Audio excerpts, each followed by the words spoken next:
Imagine having a highly paid government job where everyone hates you. Your touch is considered legally radioactive, and your salary is whatever you can scrape off a dead guy. Being a medieval executioner wasn't just swinging a heavy axe. It was a highly regulated profession wrapped in absurd, humiliating bureaucracy.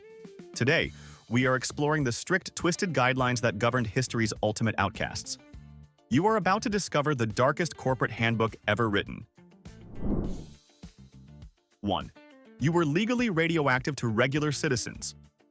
If an executioner walked down the street, people practically vaulted over carts to avoid physical contact. Brushing shoulders with the headsman wasn't just a social faux pas. It was a societal contamination. If an executioner touched your market stall, a priest might actually have to come bless your cabbage. They were officially mandated to wear specific, brightly colored clothing, often a striking yellow or red, so that innocent bystanders could spot them from a mile away and safely flee. Would you survive a week completely isolated from human touch? 2. Executioners were trapped in the ultimate bad dating market. Because polite society considered them entirely untouchable, they were legally forbidden from marrying outside of their own profession. An executioner's son had to marry another executioner's daughter, creating a strange, isolated caste system of professional doombringers across Europe. Families basically traded spouses like grim baseball cards, matching a headsman from Paris with a torturer's daughter from Frankfurt. Talk about an awkward meet-the-parents dinner where everyone critically judges the sharpness of the dining room cutlery. 3. Imagine the most incredibly awkward dinner party in human history. In some regions, the executioner was legally obligated to host or attend a final, extravagant feast with the condemned prisoner the night before the main event. It was known as the hangman's meal, and the state paid for top-tier wine and roasted meats. You were forced to sit across a wooden table and politely make small talk with the person you were scheduled to professionally deal with at dawn. What on earth would you even talk about? 4. Groceries were completely free, but there was a massive, humiliating catch. Since local merchants absolutely refused to take coins that had been touched by the hands of a professional killer, executioners were granted a bizarre legal right to simply take a small amount of food from any market stall for free. They would walk quietly through the town square, grabbing an apple here and a loaf of bread there. It was essentially state-sponsored shoplifting to compensate for the fact that their cold, hard cash was considered fundamentally cursed by polite society. 5. You had to be the city's official stray dog catcher. When you weren't busy dealing with treasonous nobles, the city council demanded you handle their feral animal problem.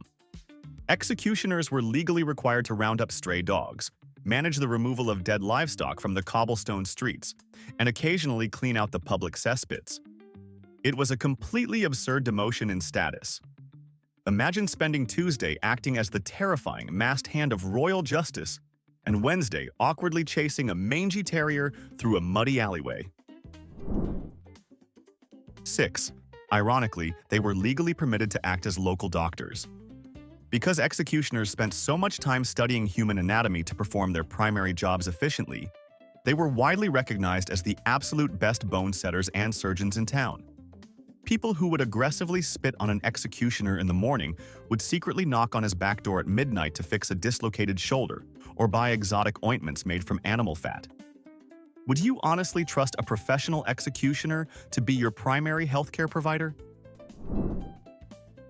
7. Your real estate options were strictly limited by law to the absolute worst property in town.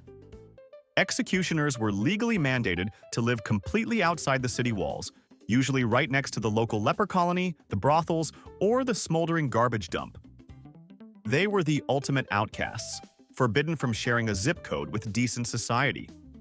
Their isolated houses became eerie landmarks that children would foolishly dare each other to run past at night. It was the medieval equivalent of being permanently exiled to the darkest, smelliest suburb imaginable. 8. Your entire wardrobe was very likely stolen from dead criminals. By strict local law, an executioner was universally entitled to all the clothing and personal effects worn by the condemned person below the belt. If a wealthy nobleman wore fancy velvet trousers to his final appointment, The executioner essentially got a high-end designer bonus. This morbid fringe benefit was so lucrative that condemned prisoners would sometimes purposely wear their absolute worst, moth-eaten rags to the scaffold just out of pure spite, entirely refusing to leave the executioner a decent tip. 9. You rarely applied for the job. You inherited the curse. In many regions, the eldest son of an executioner was legally forced to take over the family business. There was absolutely no way out, no chance to peacefully become a baker or a blacksmith. If your dad chopped off heads, congratulations, you were definitely next in line for the axe. Refusing the position meant permanent exile or even a death sentence yourself. Imagine opening your career aptitude test and finding only one bloody inescapable option. What career would you absolutely refuse to inherit from your parents? 10. Even grabbing a beer after work was heavily regulated. If an executioner walked into a local tavern, he wasn't allowed to drink from the normal glasses. The bartender legally had to keep a specific, marked mug hidden away solely for the executioner's use. Sometimes, they even had to sit at a designated table physically chained to the wall to prevent regular patrons from accidentally sitting there later. You could easily be the most feared man in the entire city, but you still had to heavily drink your ale out of the medieval equivalent of a lonely sippy cup. 11. In several incredibly weird European jurisdictions, an executioner possessed a bizarre legal superpower, the ultimate romantic pardon. If a woman was standing on the scaffold waiting for her final punishment, the executioner could legally stop the entire event by publicly offering to marry her on the spot. If she agreed, all her previous crimes were instantly wiped clean by the state. It was basically the most extreme, high-pressure marriage proposal in human history. Would you say "I do" to the town's most terrifying outcast just to beat the legal system? 12. You were personally financially responsible for the town's absolute worst infrastructure. Becoming a master of the trade didn't just mean knowing the law. It meant you were the official handyman of the penalty square. If the wooden stairs of the public scaffold were squeaky, or if the town stocks were starting to rot, the executioner had to pay for the lumber and fix it out of his own pocket. Imagine having a highly stressful government job where your boss legally forces you to do amateur carpentry on your days off just to avoid a massive fine. 13. You were legally required to sincerely apologize to your clients. Before carrying out any official sentence, the executioner had to formally ask the condemned person for their absolute forgiveness. This wasn't just bizarre medieval politeness. It was a desperate spiritual loophole to avoid being haunted. By getting the victim to publicly pardon them, the executioner ensured an angry ghost wouldn't furiously rattle chains outside his lonely house. It was the ultimate nothing personal, just business disclaimer in front of a live audience. 14. You were universally hated, but you enjoyed the ultimate financial perk of complete tax exemption. City treasurers flat out refused to accept money that came from an executioner's hands, considering the silver coins to be completely socially tainted. Because of this extreme superstitious disgust, many executioners legally slipped through the cracks and simply never paid local taxes. They kept every single copper coin they earned from their official duties. How much social isolation would you willingly endure to never have to pay the IRS again? 15. Going to Sunday service was an exercise in pure public humiliation. Executioners were technically allowed to attend church, but they absolutely could not sit with the regular congregation. They were legally forced to stand in the very back of the building, usually hidden directly behind a specific pillar, officially known as the poor sinner's spot. They were expected to quietly absorb the sermon while remaining completely invisible, physically separated from the holy grace freely afforded to the everyday bakers and blacksmiths of the town. 16. You were highly encouraged to become a medieval freelance contractor. Small villages simply couldn't afford to keep a full-time executioner on the local municipal payroll, so major city professionals were legally allowed to travel for gig work. When a neighboring town needed someone dealt with, the executioner would pack up his specialized gear and hit the road for a hefty premium fee. It was the Dark Ages equivalent of a highly paid corporate consultant flying in on a weekend to handle a messy, localized company restructuring. 17. Your job description heavily involved acting as an aggressively armed hall monitor for grown adults. Because major punishments were relatively rare, you spent most of your time enforcing petty, embarrassing social rules. Executioners were legally obligated to parade local gossips around in the ducking stool or force public drunkards to wear a giant heavy wooden barrel called a drunkard's cloak around town. You were essentially the city's ultimate disciplinary officer, paid to publicly humiliate citizens who just couldn't behave themselves. 18. Quitting the business was an absolute bureaucratic nightmare. You couldn't just submit a 2-week notice to the mayor and peacefully retire to a quiet farm in the countryside. To legally step down from the heavily stigmatized role, an executioner almost always had to provide the city with a fully trained, highly competent replacement. Usually, this meant forcing your own reluctant son into the grim position.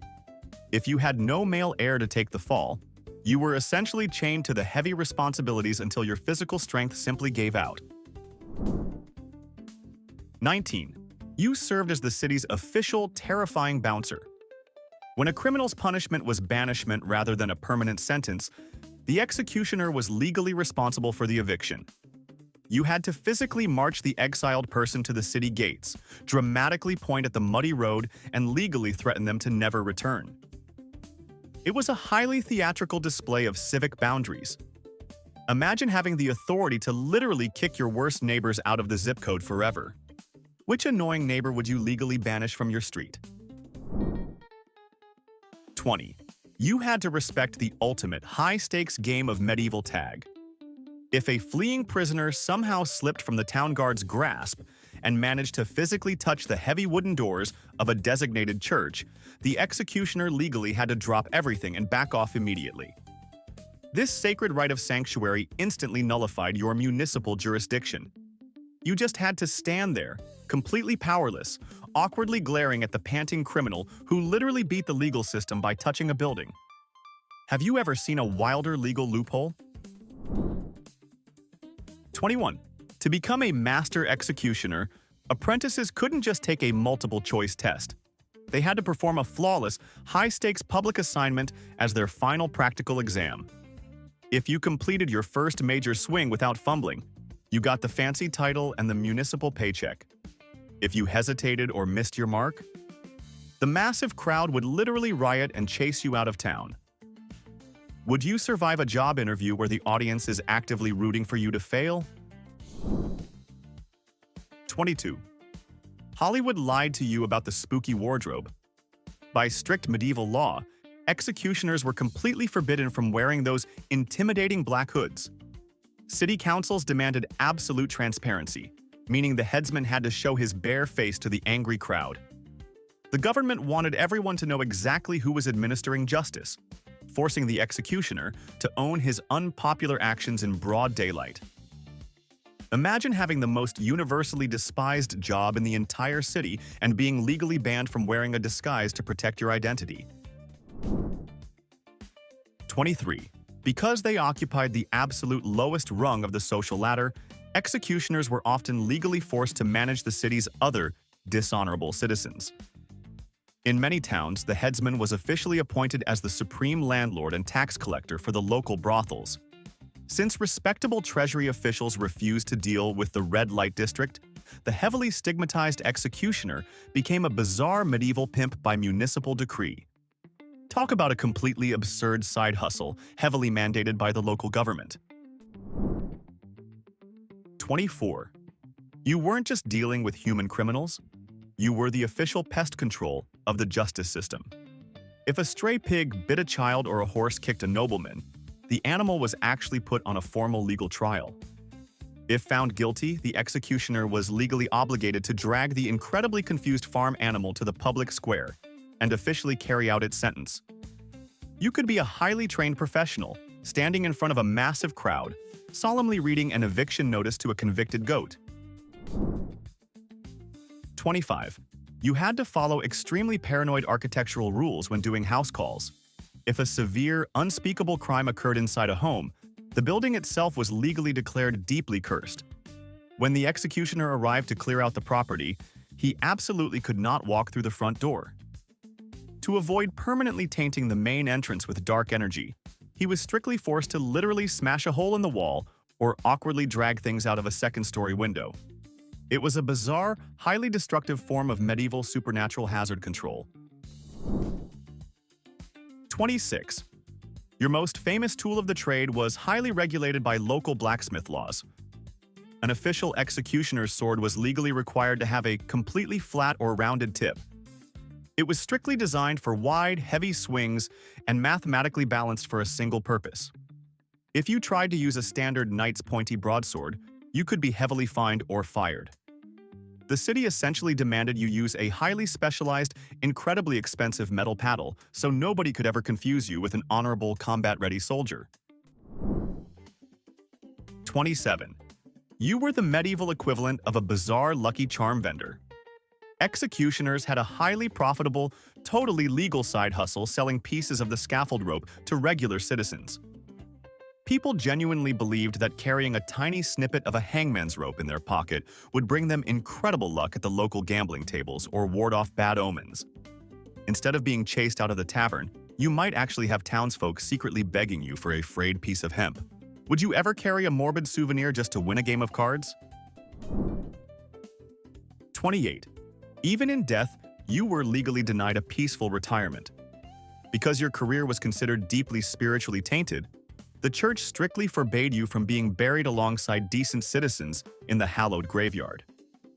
When an executioner passed away, municipal law often demanded he be buried far outside the city walls, sometimes face down or with a heavy stone on his back. They genuinely believed this would stop his highly stigmatized ghost from wandering.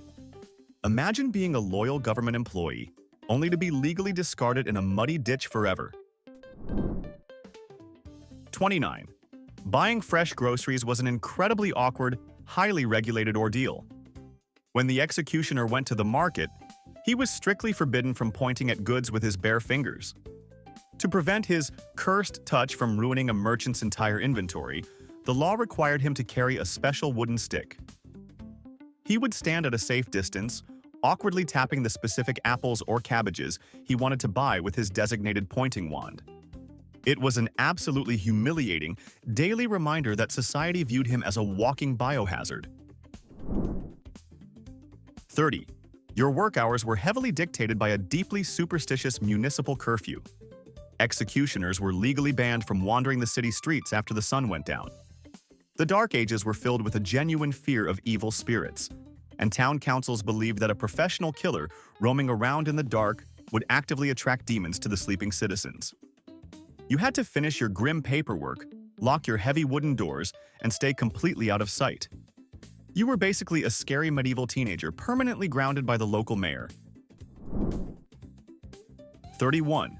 Your daily bakery run was a masterclass in passive-aggressive customer service. French law actually dictated that bakers had to place the executioner's loaf of bread completely upside down on the wooden counter. This wasn't a weird aesthetic choice, it was a blaring warning beacon.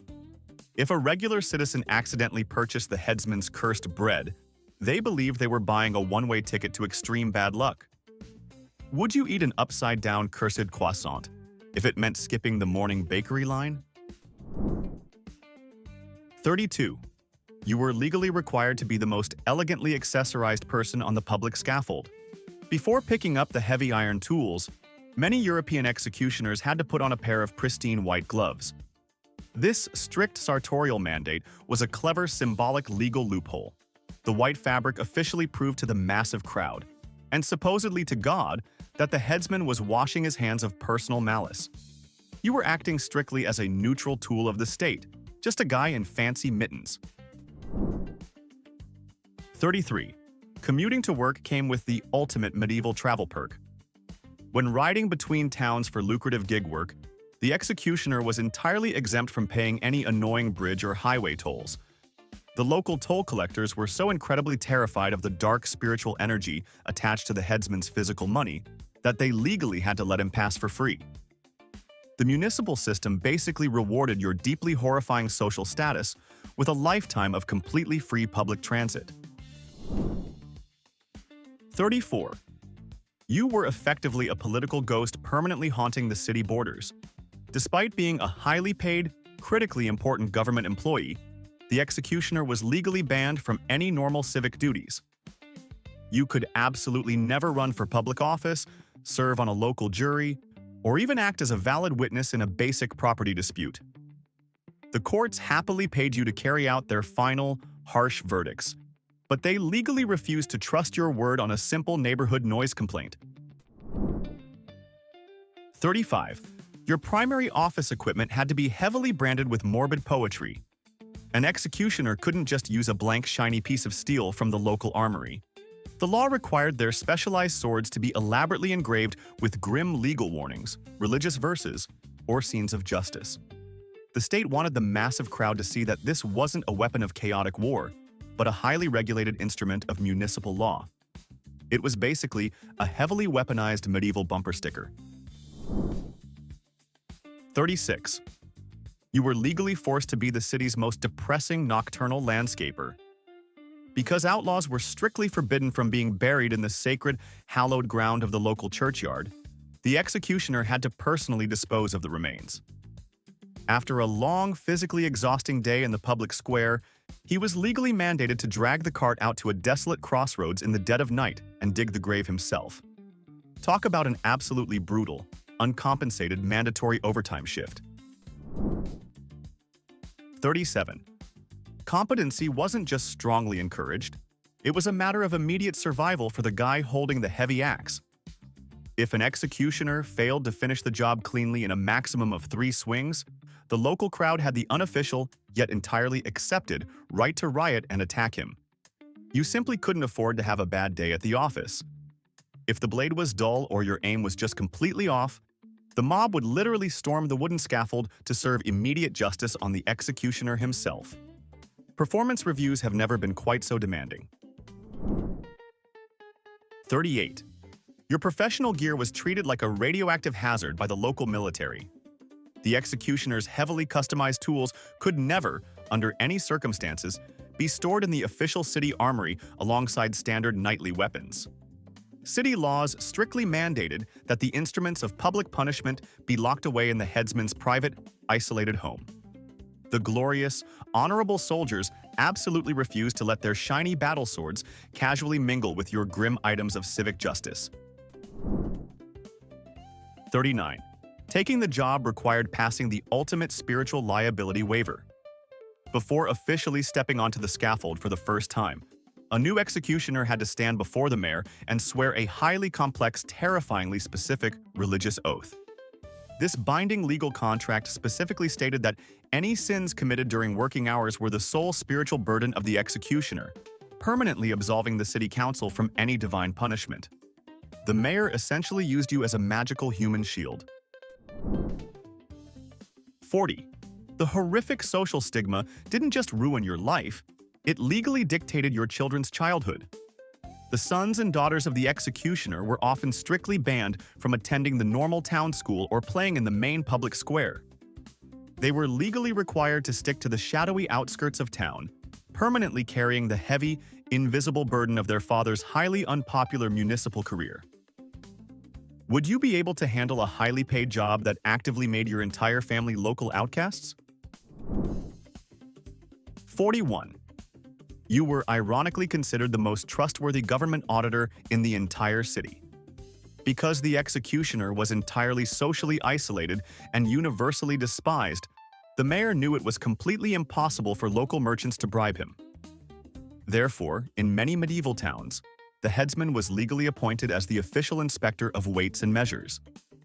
You were the only municipal employee who could objectively check if the butcher was scamming people, simply because you had absolutely zero friends in town to protect. 42. You possessed a bizarre, highly specific legal monopoly on gravity.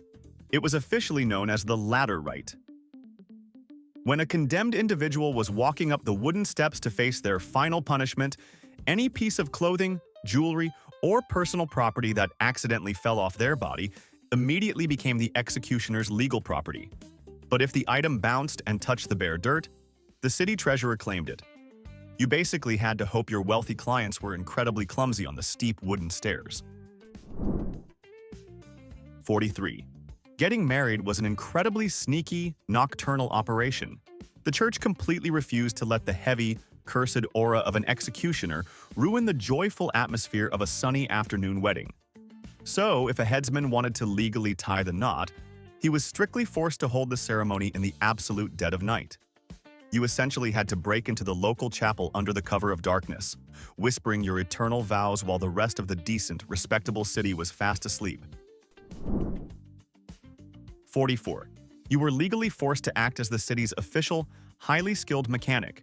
Because an executioner's job required incredible physical precision and specialized metal tools, they were often the only people in town who truly understood complex machinery.